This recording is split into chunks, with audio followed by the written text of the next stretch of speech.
What's going on, everybody? I'm your host, Ben Ballion, back with another episode of the Sports Pod. And in today's episode, I'm going to tell you what is going on with the New York Mets, or at least what I think is going on, because I'm not 100% sure. I mean, the Nationals just came to town and won their first game in Citi Field since 2023. This team's got about a week left of the regular season, so I'll give my predictions on that and how I think the postseason will go. I'll get into all of it on the other side of the intro. Hit it. DiVincenzo at three. Bang! Bang! At the wall, he jumps. It's gone. He did it. He did it. Pete Alonso with the most memorable home run of his career. All right, getting into the episode and starting with this past weekend. I mean, the Mets lose another series to the Nationals. They've lost the last 4 out of 5 games to the Nationals, and it's just embarrassing because the Nationals are a team that is last place in the National League East, a team that is not in the wild card mix whatsoever. They are a team you're supposed to head up to Washington or stay home and just crush them. But the Mets just cannot do it. There's no rhyme or reason to it. The Mets just have struggled playing the Nationals and the Marlins. Those are the two teams that they should be expected to dominate against. Those are really the two bottom feeders of the NL East. And the Mets have never been able to just dominate. They've never been able to win every single series against those teams in a single season. It doesn't make sense to me. But it is what it is. Just a couple other things I saw this weekend. That one play where the center fielder crashed into the wall and then the ball caroms off his foot and into his glove. That's pure luck. The Mets can't do anything about that. But how does that even happen? I mean, the guy jumps into the wall, the ball caroms maybe off his glove and then off his foot and then back into his glove, and then he robs a second homer later in the game. I mean, that's just unlucky from a Mets perspective. And that second homer he robbed was a Francisco Alvarez one in the bottom of the ninth that either would have tied the game or given the Mets the lead. I can't remember if there was a runner on or not. But that's a huge spot to come up with a play like that. I mean, the guy Dylan Lyle, he had a triple, I believe, on Friday night. Then he had an inside the Parker on Saturday. The Mets just got dominated.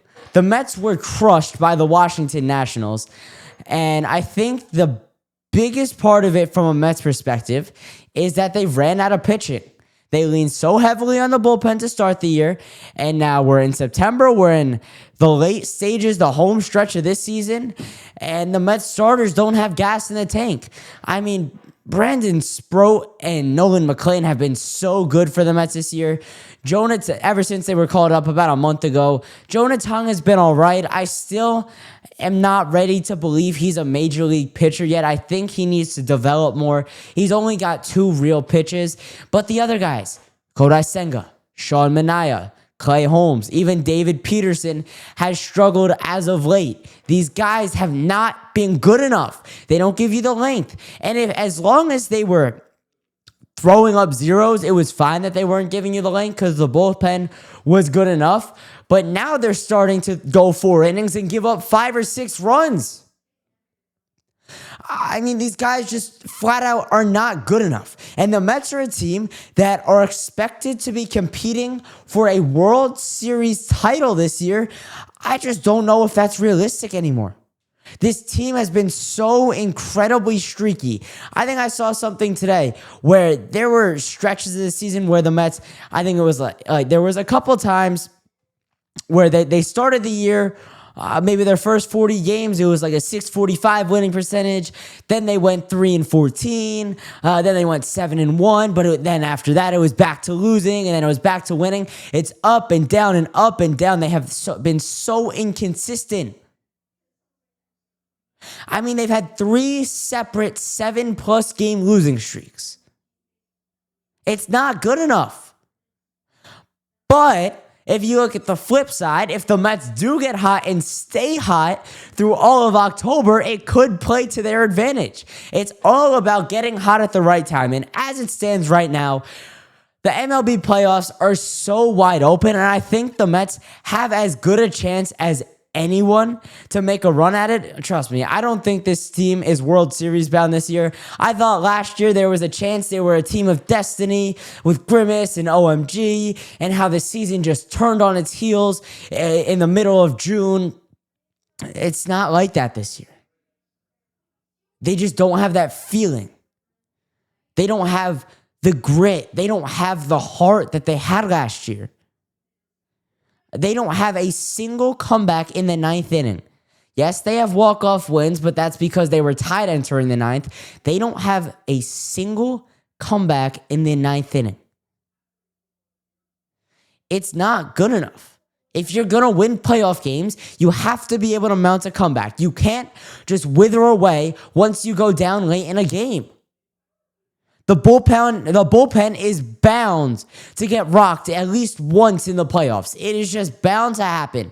Ryan Helsley has not been good enough. He's been better as of late. I think he got his entrance back, his Hell's Bells entrance back, but he wasn't good once he got traded over here. I mean, Ryan Stanek just hasn't had it this year. I still wouldn't be surprised if he shows up in October, because historically, that's what he's done. He's a postseason pitcher, and he is an absolute gamer. Reed Garrett has been inconsistent. Edwin Diaz, even though he's been so good, there has been times where I have not been comfortable with him going into games. The Mets are just so utterly confusing in 2025, and it doesn't make any sense.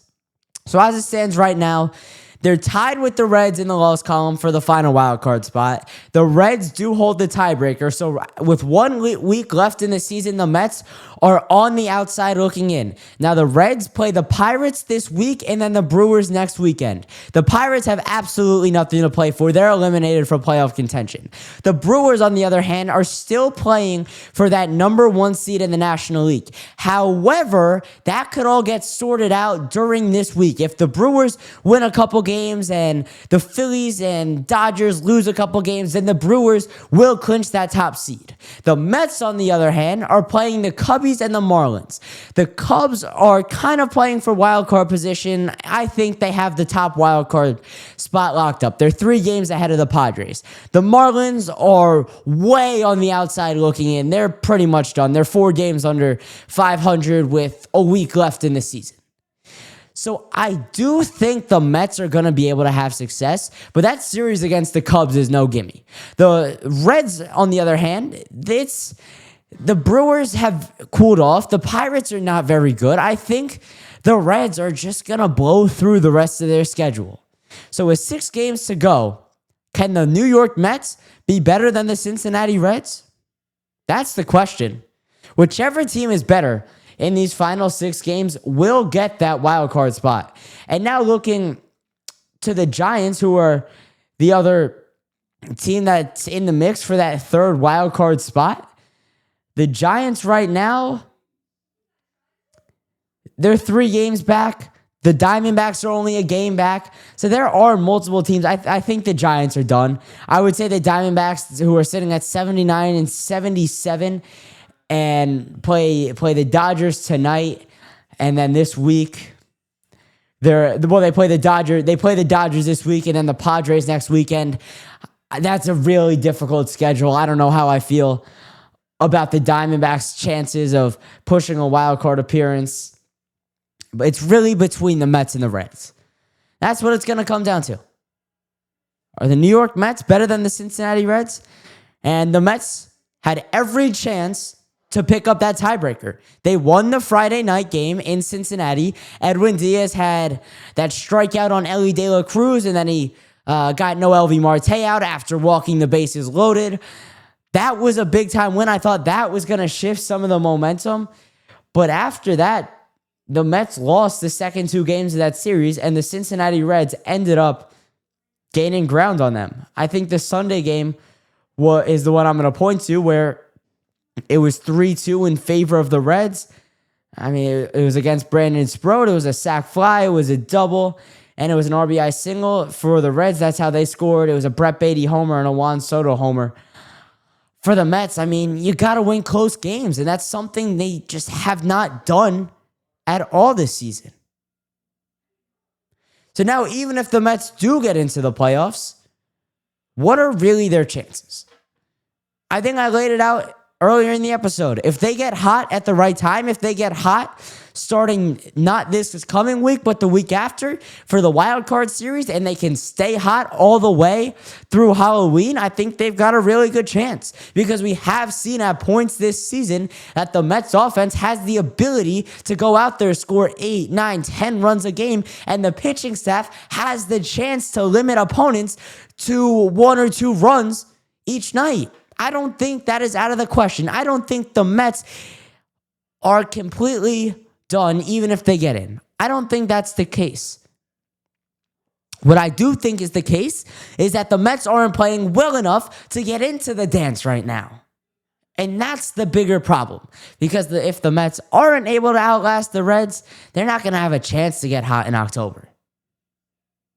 But if they do, it's so wide open. And honestly, right now, I don't have a prediction on who I think is going to win it all. I mean, I still think the National League is better, but the Blue Jays and Tigers are both really good baseball teams. It's so wide open that I don't think anyone can make a real clear prediction on who is going to be the 2025 World Series champions. But now looking ahead to the future, past the 2025 season, whatever happens this year, whether the Mets get in, whether the Mets win the World Series, this is looking towards the future. So you have Juan Soto and Francisco Lindor locked up.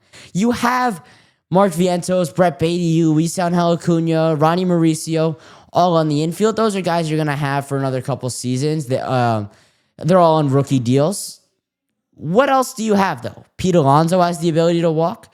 I think Pete Alonso comes back because there's not going to be a market for Alonso. I don't think there's going to be other teams that are really wanting Pete Alonso, except for the Mets. I do think Steve Cohen will be willing to pay Alonso a pretty penny if the negotiations get up that high. But as of right now, I think the Mets are really going to be negotiating against themselves, which means the negotiations are going to take a long time again, because Scott Boras and Pete Alonso want to get the highest amount of money they can. But other than that, on the pitching side, you have your 3 young bucks. You have Nolan McLean, Brandon Sproat, and Jonah Tong. McLean and Sproat are MLB ready. I would not be surprised if Jonah Tong starts next season in AAA. I don't think he's ready to pitch at the major league level.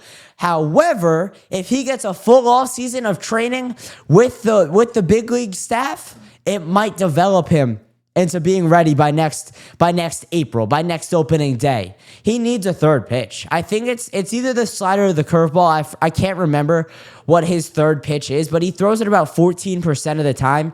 That's got to be increased. He throws the fastball and the changeup a whole lot, and he just doesn't throw that third pitch. And if you're pitching at a major league level, you do need a third pitch, because batters are going to get on 2 pitches. If you're throwing a fastball and a changeup, batters are going to get on that as a starter. I know it's worked at some point in the past with a reliever who will throw 1 or 2 pitches. Those are exceptions, and those guys are only throwing the 30 pitches a night max.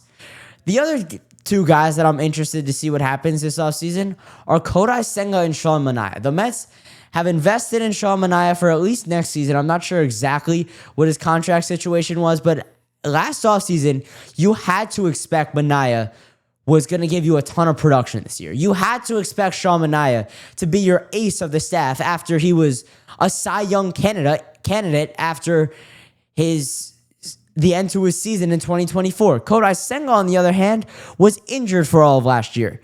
But when he wasn't injured, he produced. He was a good pitcher. And that's how it was to start this year. But ever since he came off the IL in late July, I think he had a calf issue. He's been god-awful. And recently, he's been pitching for AAA. What does Kodai Senga's future look like with the New York Mets? I'm not exactly sure. I want to see if Kodai Senga gets pulled up for the postseason. I would have to assume that he will be, just because of his stature in the Mets organization, and not even his stature, because he had one good season that was his rookie year, and then he was injured for the vast majority of his sophomore season, but he pitched well enough in the postseason, and this year he was hot to start the year, but things went downhill quickly. So Sean Manaea is an interesting one, and I'm really interested to see what David Stearns does this offseason, because he's got some interesting decisions to make, both on the offense and with the pitching staff. I think the bullpen, what are you doing with Diaz? He has the ability to walk this offseason. You need to bring Diaz back. He's your closer. He's been so dominant. He's honestly been one of the better closers in New York Mets history. But right now, the Mets have to get back on track. They have to win, I'm going to say 4 out of 6 games if they want to make the dance. They have to win both series against the Cubs and Marlins. 4 would be nice. I think 4 is the number I think they need to win. 5 or 6 would really be nice. But we'll see how it all plays out. And that'll do it for today's episode. If you enjoyed, please consider leaving a comment, liking, following, subscribing, sharing it with a friend. I really appreciate all of it. Also, if you want to leave your Mets takes or any other sports takes, you can do so by leaving a voicemail at 848-305-8073. And last but not least, make sure you keep it locked with the Sports Pod.